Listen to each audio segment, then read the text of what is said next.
USS Gerald R Ford बहरी बेड़े पर आग लग गई है। जी हां, आपको बताते चलें कि ये दरअसल अरब सागर में इस वक्त गेराल्ड आर फोर्ड मौजूद है और ये अमेरिका का सबसे महंगा और सबसे ताकतवर बहरी बेड़ा माना जाता है। और खबर यह आ रही है कि यूएसएस गेराल्ड आर फोर्ड बहरी बेड़े पर आग लग गई है और इस आग की घटना से अमेरिका को बड़ा झटका लगा है।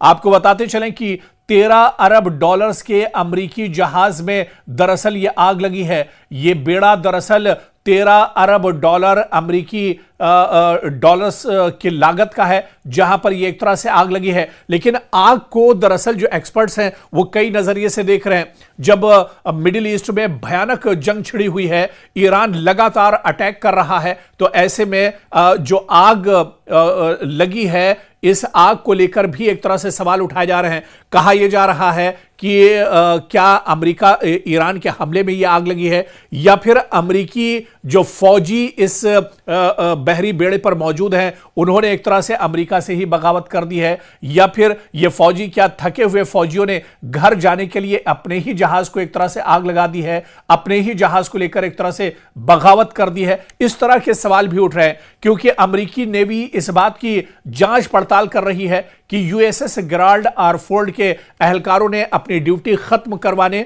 और घर जाने के लिए जानबूझकर अपने ही जहाज को आग लगाई थी। यह बहुत बड़ा सवाल है। आप देखिए कि यह बहरी बेड़ा, यह जहाज जून 2025 से समंदर में है। अमेरिकी नेवी के vice chief admiral gym Kilby ने सीनेट को बताया कि यह डिप्लॉयमेंट अब तकरीबन 11 महीने तक चलेगी और जहाज मई से पहले वापस नहीं जाएगा।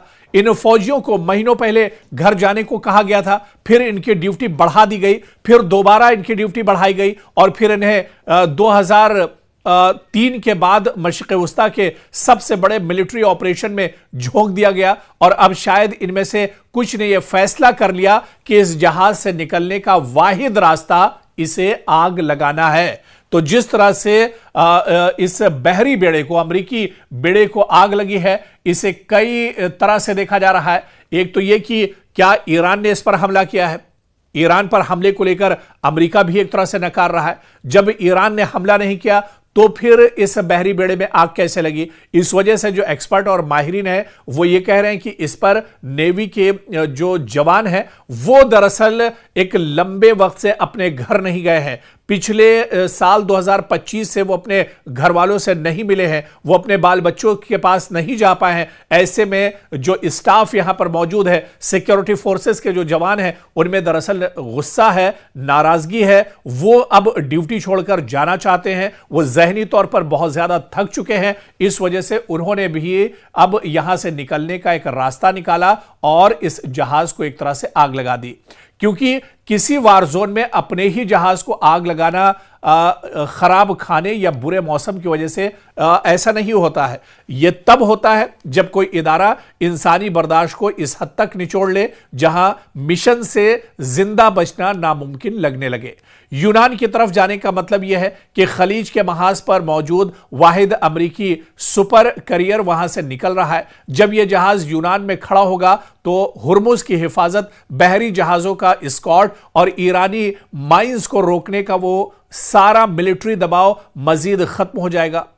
और ऐसे में आप देखिए कि कहीं ना कहीं अमेरिकी नेवी के जो जवान हैं वो इस पर जो मौजूद हैं वो कहीं ना कहीं अपने ऊपर एक तरह से दबाव देख रहे हैं। और इसी वजह से एक्सपर्ट्स का यह मानना है कि दबाव के चलते दरअसल ये पूरा हादसा पेश आया है। इस पर ईरान ने हमला नहीं किया है, बल्कि खुद अमेरिका के जो सिक्योरिटी फोर्सेस के जवान हैं, जो नेवी के जवान हैं, जो पिछले 1 साल से अपने घर नहीं गए हैं, जो जहनी तौर पर भी दबाव का शिकार है, उन्होंने जानबूझकर इसमें एक तरह से आग लगाई है। हालांकि इस पूरी घटना को अमेरिका के लिए, डोनाल्ड ट्रंप के लिए बहुत बड़ा झटका माना जा रहा है। क्योंकि किसी वार जोन में अपने ही जहाज को आग लगाना खराब खाने या बुरे मौसम की वजह से ऐसा नहीं होता है। यह तब होता है जब कोई इदारा इंसानी बर्दाश्त को इस हद तक निचोड़ ले जहां मिशन से जिंदा बचना नामुमकिन लगने लगे। यूनान की तरफ जाने का मतलब यह है कि खलीज के महाज पर मौजूद वाहिद अमरीकी सुपर करियर वहां से निकल रहा है। जब यह जहाज यूनान में खड़ा होगा तो हुर्मुज की हिफाजत, बहरी जहाजों का स्कॉट और ईरानी माइंस को रोकने का वो सारा मिलिट्री दबाव मजीद खत्म हो जाएगा। और ऐसे में आप देखिए कि कहीं ना कहीं अमेरिकी नेवी के जो जवान हैं वो इस पर जो मौजूद हैं वो कहीं ना कहीं अपने ऊपर एक तरह से दबाव देख रहे हैं, और इसी वजह से एक्सपर्ट्स का यह मानना है कि दबाव के चलते दरअसल ये पूरा हादसा पेश आया है। इस पर ईरान ने हमला नहीं किया है, बल्कि खुद अमेरिका के जो सिक्योरिटी फोर्सेस के जवान हैं, जो नेवी के जवान हैं, जो पिछले 1 साल से अपने घर नहीं गए हैं, जो जहनी तौर पर भी दबाव का शिकार है, उन्होंने जानबूझकर इसमें एक तरह से आग लगाई है। हालांकि इस पूरी घटना को अमेरिका के लिए, डोनाल्ड ट्रंप के लिए बहुत बड़ा झटका माना जा रहा है।